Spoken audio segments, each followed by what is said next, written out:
चलिए देखिए बच्चों, हम लोग पढ़ रहे थे लेखांकन अनुपात के बारे में पढ़ रहे थे हम लोग, और आज बारी है लेखांकन अनुपात में क्वेश्चन करने की। तो निम्न सूचनाओं से अपन को क्या निकालना है, चल अनुपात की गणना करनी। चल अनुपात मतलब क्या होता है, चालू अनुपात। देखिए चालू अनुपात की गणना करनी है। आपको व्यापारिक दे दिया, व्यापारिक दे का मतलब क्या होता है, व्यापारिक दे यानी आपको देना है, लेनदार है, ये चालू दायित्व है। क्या है, चालू दायित्व है। ठीक है, कार्यशील पूंजी मतलब व्यापारिक दे का मतलब मैंने बताया था, दो चीजों से मिलकर बना होता है, लेनदार प्लस देवी पत्र, जो कि चालू दायित्व में शामिल होते हैं। इसके अलावा दिया है कार्यशील पूंजी 3,60,000 है, जबकि चल दायित्व कितना, 1,20,000। आपको चाहिए चालू अनुपात। क्या चाहिए, चालू अनुपात। जैसे चालू अनुपात बोला तो फॉर्मूला क्या लिखोगे, बोल दो। चालू अनुपात बराबर, बोलो फॉर्मूला जल्दी जल्दी। हाँ, चालू संपत्ति बटे क्या करेंगे अपन लोग, चालू दायित्व कर देंगे। चालू संपत्ति बटे चालू दायित्व। तो बोलो बच्चों, चालू संपत्ति क्या क्वेश्चन में दिया है, देख लीजिए क्वेश्चन में चालू दायित्व तो दिया है बट चालू संपत्ति नहीं दिया है। अच्छा, आपको व्यापारिक देना आपको कंफ्यूज करने के लिए दिया, इसका कोई वास्ता ही नहीं आपका, क्योंकि भाई व्यापारिक दे जो होता है चालू दायित्व में ही इंक्लूड रहता है, मतलब ये ऑलरेडी इसमें क्या है, इंक्लूड है, तो इससे कोई मतलब ही नहीं, इसको आपको पढ़ने की जरूरत ही नहीं है। आपको देखो फॉर्मूला देखे करो, आपको क्या किस किस चीज की जरूरत है, तो आपको जरूरत किसकी है, चालू दायित्व। चालू संपत्ति जो कि नहीं दिया, ठीक है निकालेंगे। चालू दायित्व दिया कि नहीं दिया है, हाँ सर दिया, तो बस उसी को देखो। समझ में आ गया कि नहीं आ गया। ठीक है, जीवन भी कुछ इसी तरह है। जीवन जब हम चलाते हैं ना, जीवन में सॉल्यूशन निकालते हैं, तो जीवन में कई ऐसी चीजें हमको दिखाई देती है जिससे सॉल्यूशन का कोई नाता ही नहीं होता, बस वो चीजें हमको कंफ्यूज करने के लिए होती है वो चीजें, समझे। ये जबरदस्ती कंफ्यूज करने के लिए, इसके चक्कर में पड़ते सॉल्यूशन क्या हो जाता है, पूरे सॉल्यूशन से भटक जाते। देखो आपको मतलब किससे है, आपको सॉल्यूशन देखो, आपका टारगेट देखो, सेट करो। टारगेट क्या है, चालू संपत्ति बटे चालू दायित्व। आपको चालू संपत्ति चाहिए, नहीं है ना, निकाल लेंगे। चालू दायित्व दिया है ना, ऑल राइट, ठीक है, कोई दिक्कत नहीं। ठीक, व्यापारिक देगा मतलब ही नहीं कोई यहाँ पे रहने का। ठीक है, और देखो काम आएगा भी नहीं, अगर मैं पढ़ाऊंगा तो काम नहीं आएगा। चलो चालू संपत्ति निकाले। तो ऐसी जीवन में क्या होना है, जिसकी जरूरत नहीं उसको क्या करो, इग्नोर करो। जिससे सॉल्यूशन नहीं निकल सकता उसकी तरफ ध्यान ही मत दो। समझ में आया, ये कहानी है। चलिए ध्यान दीजिए। तो पहला देखिए, चालू दायित्व तो अपने पास है ही है। अब बात आती है किसकी, चालू संपत्ति की। तो कार्यशील पूंजी कल मैंने आपको सिखाया था, कार्यशील पूंजी का मतलब क्या होता है बता दीजिए। कल सीखे थे हम लोग, कार्यशील पूंजी बराबर होता है चालू संपत्ति मतलब माइनस चालू दायित्व। चालू संपत्ति माइनस क्या हो जाता है, चालू दायित्व हो जाता है। तो बोलो बच्चों, चालू संपत्ति तो दिया नहीं है सर, एक्स है। चालू दायित्व तो दिया है ना, कितना दिया, 1,20,000। और कार्यशील पूंजी कितना दिया है, 3,60,000। इसके हेल्प से निकाल सकते हैं चालू संपत्ति। ट्रांसफर करोगे, ये वाला आइटम उठा के यहाँ ले आओगे तो क्या हो जाएगा, एक्स बराबर 3,60,000 प्लस ये माइनस में आके इधर क्या हो जाएगा, प्लस में 1,20,000 जोड़ दीजिए, 4,80,000। ये आ गया तुम्हारा चालू संपत्ति की नहीं आया। ठीक, आगे काम कर सकते हैं अपन लोग।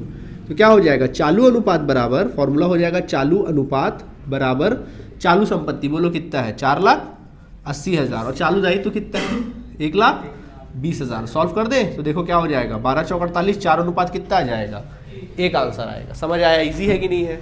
ऐसे ही क्वेश्चन एग्जाम में आएंगे, लिख लीजिए। चलिए बच्चों ध्यान दीजिएगा, अब एक क्वेश्चन आपके सामने अवेलेबल है, लेकिन एक क्वेश्चन को जानने से पहले एक चीज आपको सिखा रहा हूँ, चिट्ठे का प्रारूप सिखा रहा हूँ। ध्यान दो, जब भी चिट्ठा आप लोग देखते हो, जनरली कंपनी का चिट्ठा किस प्रकार बनता है पता है, चिट्ठे का जो प्रारूप होता है कुछ इस तरह का होता है। देखिए चिट्ठे में क्या होता है, ये चिट्ठा होता है इस तरह से। आप सब जानते हैं कि चिट्ठे का योग जो आता है क्या आता है, हमेशा बराबर रहता है। ठीक है, और चिट्ठे में इधर वाला पक्ष जो होता है वो दायित्व होता है, और इस प्रकार जो इस तरफ का जो पक्ष होता है उसको अपन क्या बोलते हैं, संपत्तियां कहते हैं। ठीक है, ये राशि हो गया और ये राशि कॉलम होती है। अब कंपनी के दायित्व पक्ष में पता है क्या क्या होती है, चलो सबसे संपत्ति की बात करते हैं। कंपनी की संपत्तियों में आपको मिलेंगी स्थायी संपत्तियां। क्या मिलेंगी, स्थायी संपत्तियां मिलेंगी। और इसके अलावा आपको मिलेगी चालू संपत्तियां। क्या मिलेंगी, चालू संपत्ति मिलेगी, चालू संपत्तियां मिलेंगी। और अलग से मिलेंगी आपको बनावटी संपत्तियां, जो ऐसी संपत्ति होगी बनावटी संपत्तियां मिलेंगी। इसके बारे में हम पहले भी डिस्कस कर चुके हैं, तो ज़्यादा मैं नहीं बोलूँगा। सर हानि हो गया, प्रारंभिक व्यय हो गया, ये सब चीज़ें होती है। ठीक है, इसके अलावा दायित्व पक्ष की अगर बात करें तो दायित्व में सबसे पहला होता है अंशधारी कोष। जो अंशधारी लोग को कोष होता है वो अंशधारी कोष होता है। दूसरा दायित्व में होता है दीर्घकालीन ऋण, दीर्घकालीन ऋण होता है, दीर्घकालीन ऋण। और अंत में होता है चालू दायित्व। इन चीज़ों से मिलकर दायित्व बनता है। ठीक है, इन सब का टोटल कर लो। तो इधर का अगर टोटल करोगे तो टोटल जो आता है तुम्हारी कुल संपत्ति आती है। क्या आती है, तो अगर क्वेश्चन में कई बार कुल संपत्ति अगर लिखा रहेगा तो जनरली आप ये मान के चलना कि उसमें बनावटी संपत्ति शामिल नहीं है, ये मान के चलेंगे अपन लोग, ठीक है, कि बनावटी संपत्ति शामिल क्या है उसमें नहीं है, मान के चलते हैं अपन लोग। खैर समझ में आया फिलहाल, ये कॉन्सेप्ट की नहीं आया। ये फॉर्मूला को लिख लीजिए पहले, तो आप लोग फॉर्मूले को लिख लीजिए जल्दी से। तो देखिए इसी चिट्ठे का प्रारूप आपको समझ में आया कि नहीं आया, ठीक है। अब समझो, देखिए क्या लिखा है, कुल परिसंपत्तियां दी है दीर्घकालीन, देखो आपको बोला है चालू अनुपात निकालो, तो पहले जैसे ही बोला तो फॉर्मूला लिख लो यार, पहले तो फटाक से फॉर्मूला लिखो, बोलो चालू अनुपात का फॉर्मूला क्या होता है, जल्दी बोलो। चालू संपत्ति बटे चालू दायित्व, इसका फॉर्मूला होता है चालू संपत्ति बटे चालू दायित्व, ये फॉर्मूला हो जाता है, ठीक है, चालू संपत्ति बटे चालू दायित्व, ठीक। अब देखिए चालू संपत्ति बटे चालू दायित्व होता है, तो अब अपने को देखो दिया क्या है, कंटेंट क्या क्या दिया, देख लो भैया, कंटेंट इस बार बड़ा डिफरेंट है। कुल संपत्ति दिया है, परिसंपत्ति, परिसंपत्ति मतलब कुल संपत्ति होता है। दीर्घकालीन दायित्व, दीर्घकालीन दायित्व है यानी दीर्घकालीन ऋण है, दायित्व मतलब ऋण। अंशधारी निधि मतलब अंशधारी कोष दिया है। स्थिर परिसंपत्तियां दिया है, निवेश दिया है, निवेश मतलब विनियोग। और आभासी परिसंपत्तियां, आभासी का मतलब होता है बनावटी संपत्तियां, क्या दिया है, परिसंपत्ति बोलेगा डरना मत, वो संपत्तियां ही है, ठीक है, शून्य दिया, कुछ भी नहीं है, हाँ जी, कुछ भी संपत्ति नहीं है, ठीक है। अगर देखा जाए, हाँ जी, कुल संपत्ति, हाँ अब सुनो हमारी बात, अब इसमें क्या है, संपत्ति पूरा देखा जाए चिट्ठे का उल्लेख कर रहा है और हमको बोलते हैं चालू अनुपात निकालो, तो इस बार अपन को चिट्ठा बना के क्या करना पड़ेगा, निकालना पड़ेगा। चिट्ठे का प्रारूप आपको सिखाया ना अभी जस्ट हमने, क्या होता है चिट्ठे का प्रारूप, बताओ, अभी सीखे ना आप लोग चिट्ठे का प्रारूप, बताइए, कॉन्सेप्ट सिखाया गया आपको चिट्ठे का? देखिए क्या सिखाया गया आप लोगों को, ध्यान दीजिएगा। सबसे पहले आपको सिखाया गया, ये दायित्व साइड है और ये आपका संपत्ति साइड है, ठीक है, संपत्ति और राशि है, ठीक है। अब समझो, देखिए आपको सिखाया गया यहाँ पे होता है अंशधारी कोष, यहाँ पे होता है अंशधारी कोष, यहाँ पर होता है क्या, दीर्घकालीन ऋण, दीर्घकालीन ऋण होता है, और यहाँ पर होता है चालू दायित्व, होता है कि नहीं होता है, ठीक है।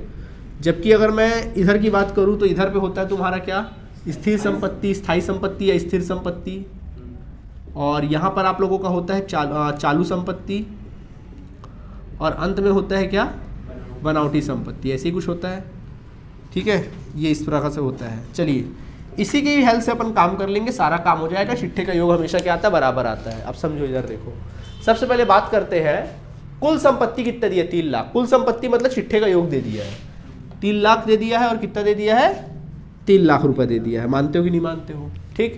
ये आपको दे दिया है कितना, 3 लाख, और 3 लाख क्या कर दिया गया है, दे दिया गया है, ठीक। अब एक बात बताइए, यहाँ पे स्थिर संपत्ति, अच्छा क्या क्या दिया देख लो, दीर्घकालीन दायित्व, बोलो कहाँ लिखूँ, दीर्घकालीन दायित्व 80,000 मैं यहाँ लिख दूंगा, ठीक। इसके बाद फिर अंशधारी निधि कहाँ लिखूंगा, बोलो अंशधारी कोष में लिख दूंगा 2 लाख रुपए। फिर क्या दिया बोलो, स्थिर संपत्ति कितना दिया, 1,60,000 रुपए दे दिया है, ठीक है। और निवेश दिया 1 लाख, क्या दिया, निवेश 1 लाख। तो निवेश भी संपत्ति होती है, तो कभी भी याद नहीं, दायित्व कहाँ होता है, निवेश, निवेश मतलब विनियोग, नहीं, निवेश मतलब विनियोग। मैंने कब लिखा, निवेश मतलब कोष बोला हूँगा मैं, निवेश कोष लिखाता होगा, निवेश मतलब विनियोग होता है, विनियोग संपत्ति होती है। हालांकि वो स्थिर में ही संपत्ति होती है, बट कभी विनियोग अगर अलग से दे तो आप इसको अलग से ही लिखना, अलग से क्या लिख लेना, स्थिर संपत्ति से अलग लिखना निवेश को, ठीक है। स्थिर संपत्ति से अलग लिख लेना, कितना, 1 लाख रुपए लिख लेना। समझ में आ गया क्या लिख लेना, 1 लाख। जबकि बनावटी संपत्ति क्या है, नील। समझ में आ गया। निवेश बहुत कम आता है इसलिए मैंने निवेश नहीं लिखाया था, बट निवेश देगा तो उसको स्थिर संपत्ति से अलग ही मान के चलना, अलग संपत्ति मान के चलना। समझ में आ गया, निवेश को हमेशा अलग मान के चलना। क्लियर है आप सभी को, ठीक। ये हो गया, तो चिट्ठे का योग है। तो देखिए मिसिंग यहाँ पर है, मिसिंग यहाँ पर भी है, तो बताइए 3 लाख है, 3 में से 2 लाख घटाओ, 1 लाख में 80,000 घटाओ, ये आ गया तुम्हारा चालू दायित्व। एक प्रकार से इसको मैं हाईलाइट कर दूं, 20,000 बैलेंस की फिगर। और इधर पे देखिए क्या है, 3 लाख है, 1 लाख घटाओ, 2 लाख, 2 लाख में 1 लाख घटाओ, 60,000 घटाओ, 40,000, ये आ गया 40,000, आ गया चालू संपत्ति। देख लो दोनों आ गया कि नहीं आ गया। तो क्या कर सकते हैं अपन, चालू अनुपात का फॉर्मूला क्या होगा, चालू अनुपात बराबर चालू संपत्ति बटे चालू दायित्व। चालू संपत्ति कितना है, 40,000 है, और दायित्व कितना है, 20,000 है। सॉल्व करोगे कितना हो जाएगा, 2:1 कर लेना। समझ आ गया, इजी है, नोट कर लो। निवेश को हमेशा अलग से रखना। चलिए स्टूडेंट ध्यान दीजिएगा, इस बार देखिए क्वेश्चन क्या लिखा है। एक्स लिमिटेड का चालू अनुपात 3.5:1 है। देखिए इस बार आपको चालू अनुपात निकाल के दे दिया, कितना दिया है, चालू अनुपात आप लोग को दिया है 3.5:1 दिया है, ठीक है, 3.5:1 दिया है। जबकि तरल अनुपात आपको दे दिया, देखिए क्वेश्चन में कितना दे दिया, देख लीजिए 2 अनुपात क्या दे दिया है, 1 दे दिया है। आपको कहता है कि यदि तरल संपत्ति का चालू संपत्ति पर आधिक्य 24,000 है, आधिक्य मतलब उससे ज्यादा है, तो बताइए यहाँ चालू संपत्ति ज्यादा रहा होगा कि तरल संपत्ति ज्यादा रहा होगा? दिमाग लगाओ अपना खुद का कि भाई अधिक व अधिक छोड़ो, कंफ्यूज होगा ना, तरल संपत्ति अधिक है कि चालू संपत्ति अधिक है। कॉमन लगाओ, कॉमन सेंस लगाओ कि चालू संपत्ति ज्यादा होता है जनरली कि तरल संपत्ति ज्यादा होता है? चालू संपत्ति ज्यादा होता है, क्योंकि भाई चालू संपत्ति से ही तरल संपत्ति निकलता है। याद है, स्टॉक और उसको घटाते तो क्या निकलता है, तरल संपत्ति। यानी चालू संपत्ति मतलब बोल रहा है कि चालू यानी तरल संपत्ति, चालू संपत्ति तरल संपत्ति से 24,000 ज्यादा है। यानी तरल संपत्ति अगर 24,000 रहा होगा, चालू संपत्ति x रहा होगा, x ज्यादा है, बताते हैं अभी इसके बारे में, ठीक है। तो चालू संपत्ति तरल संपत्ति से 24,000 क्या है, ज्यादा है। तो आपको कहता है कि चालू संपत्ति और चालू दायित्व की गणना कीजिए। किसकी गणना करनी, चालू संपत्ति की गणना करनी, ठीक। तो कैसे गणना करेंगे, सबका ध्यान बोर्ड की तरफ देखिए।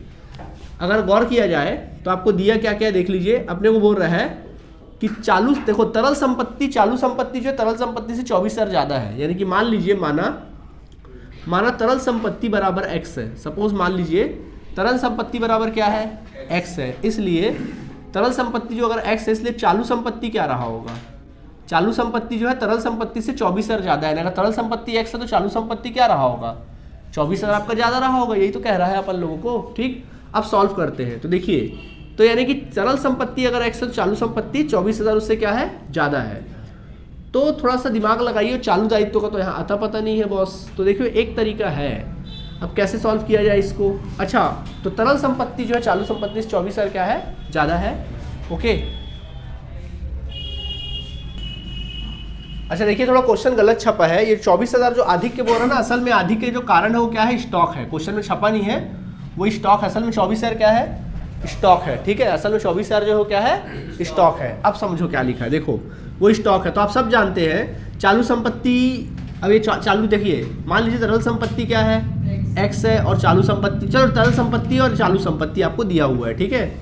मान लीजिए तरल संपत्ति जो है, देखो तरल संपत्ति, तरल अनुपात कैसे होगा, तरल संपत्ति बटे चालू दायित्व। तो तरल संपत्ति मान लीजिए 2x है, क्या है ये, 2x है, और चालू अनुपात क्या है, 3.5x है, ठीक। आपको पता है कि जो 24,000 जो दिया, स्टॉक कितने रुपए का दिया है, 24,000 का आपको स्टॉक दिया है। आप अच्छे से जानते हो कि तरल संपत्ति आता कैसे है। तरल संपत्ति कैसे आता है, जब हम चालू संपत्ति में से स्टॉक को घटा देते हैं। क्या करते हैं, स्टॉक को, तभी तो तरल संपत्ति आता है। तो भैया चालू संपत्ति है 2x और स्टॉक कितना है, 3.5x, जबकि स्टॉक कितना है, 24,000 है। चलो सॉल्व करते हैं। ये वाला आइटम उठा के उधर ले जाते तो 24,000 हो जाएगा, 3.5x माइनस कितना करना पड़ेगा, 2x। चलो घटाओ, तो 24,000 माइनस कितना हो जाएगा, 3.5 में से 2 घटाओगे 1.5 आ जाएगा, 1.5x क्या आ जाएगा, 1.5x। चलो इसको सॉल्व करते हैं। तो देखो x इज इक्वल टू हो जाएगा, नीचे आ जाएगा, तो क्या हो जाएगा, 24,000 बटे कितना, 1.5। अब इसको सॉल्व कैसे करोगे, दशमलव वाले को इधर देखो, सॉल्व करके दिखाते हैं। 24,000 बटे क्या है, 1.5, तो दशमलव को हटाओगे तो क्या हो जाएगा, नीचे क्या आ जाएगा, 10 आ जाएगा। संख्या 1 का आगे है तो क्या हो गया, ये ऊपर मल्टीप्लाई हो जाएगा, तो क्या हो जाएगा, 24,000 इंटू 10 बटे कितना, 15 हो जाएगा। तो देखो ये किससे कटेगा आपका, 15 के टेबल से जाएगा। चलो सर, 3 एकम 3, 3 एकम 3, 3 पंचे 15, 3 पंचे 15, ये कितना जाएगा, 3 अट्ठे 24, 8,000, 5 एकम 5, 5 एकम 5, 5 एकम 5, 5 छक्के 30, 1600 ये आ गया, ठीक है। 1600 कितना आ गया, 16,000 आ गया, कितना आ गया, देन एक्स का वैल्यू आ गया कितना, 16,000 रुपये आ गया एक्स का वैल्यू। तो अपन निकाल सकते हैं देन चालू संपत्ति बराबर क्या आ गया, चालू संपत्ति बराबर क्या माना था आप लोगों ने, 3.5x। तो क्या हो गया, 3.5x का वैल्यू कितना निकाला आपने, 16,000। चलो इसको मल्टीप्लाई कर दो, 3.5x इंटू 16,000 करना आता है ना आप लोगों को। चलो मल्टीप्लाई कर दो, कितना आ रहा है, देखो ये आ रहा है 56,000 आ रहा है। कितना आ रहा है, आप लोग का आ रहा होगा 5,60,000, बट एक संख्या आगे दशमलव है ना, तो जैसे आप दशमलव लगा दोगे क्या आ जाएगा, 56,000। तो 56,000 आ गया एक्स का वैल्यू, ठीक। तो चालू संपत्ति आ गया 56,000, ठीक है। अब हमको क्या निकालने बोला, चालू दायित्व। तो देखिए कोई भी एक उठा लो, चालू अनुपात को उठाओ। देखो चालू अनुपात उठाओ, क्या होता है फॉर्मूला चालू अनुपात का, क्या फॉर्मूला दिया, देखो चालू संपत्ति बटे चालू दायित्व, चालू दायित्व, आपको दायित्व चाहिए, ठीक है। तो देख लीजिए आप सभी, तो चालू संपत्ति, चालू अनुपात दिया है 3.5 10/1, और चालू संपत्ति कितना आया हमारा 56,000 आ गया, और चालू दायित्व हमको नहीं मालूम, x की जगह इसको y मान लो, क्योंकि x आप ऑलरेडी मान चुके हो एक जगह, तो क्या मान लीजिए y मान लीजिए, ठीक है। अब सॉल्व करोगे तो क्या हो जाएगा, y बराबर 56,000 बटे कितना करना पड़ेगा 3.5। अब इसको सॉल्व कर सकते हैं भाई, ये ट्रांसफर होगा ना इस तरफ, नीचे आएगा ना, और y ऊपर जाएगा, तिर्यक गुणा होके, क्रॉस मल्टीप्लाई होके, ठीक है। तो 56,000 बटे क्या हो जाएगा 35, और एक दशमलव हट के 0 क्या हो जाएगा सामने, कैंसिल कर दे तो देखो कितना जाएगा 7 7 पंचे 35, और 7 ही 49, 7 ही 8 56, तो 7 ही 8 56 आ गया, 5 एकम 5, 5 दूनी 10, कितना आ गया 8 दूनी 16,000। तो चालू दायित्व आ गया 16,000, देख लो भाई आंसर आ गया होगा, चालू दायित्व कितना आ गया 16,000 आ गया। नहीं आया समझ में, आ गया, ये आ गया, इस तरह से क्वेश्चन आएंगे, क्लियर। तो बन जाएगा। तो आज हम चालू अनुपात को क्या माने, खत्म माने तरलता अनुपात को, अगले क्लास में हम क्रियाशीलता शोधन क्षमता अनुपात देखेंगे, ठीक है। चलिए नोट कर लीजिए।